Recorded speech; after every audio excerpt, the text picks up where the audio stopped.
എടാ tertiary and quaternary activities ഒരു പ്രധാനപ്പെട്ട ടോപ്പിക്കാണ് ഈ ചാപ്റ്ററിൽ വരുന്നത്. ഇതാണ് digital divide. What is digital divide? ഈ ഒരു ഭാഗത്ത് നമുക്ക് ഈ ഒരു ടോപ്പിക്ക് നമുക്ക് ഈ വരുന്ന എക്സാമിന് പ്രതീക്ഷിക്കാം. എന്താണ് ഡിജിറ്റൽ വിഭജനം, അതെങ്ങനെയാണ് ഉണ്ടാകുന്നത്? Digital divide means the gap between people who have access to modern information and communication technology such as internet, smartphone, computers and those who have do not have access.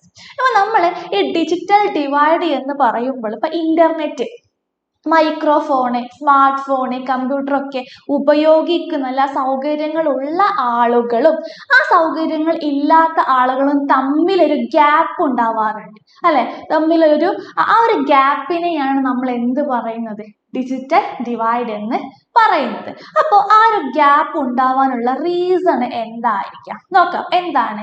Difference in income. വരുമാനത്തിൽ വ്യത്യാസം ഉണ്ടാകുമ്പോൾ ആ ഒരു gap ഉണ്ടാകും. മറ്റൊന്നാണ് difference in education.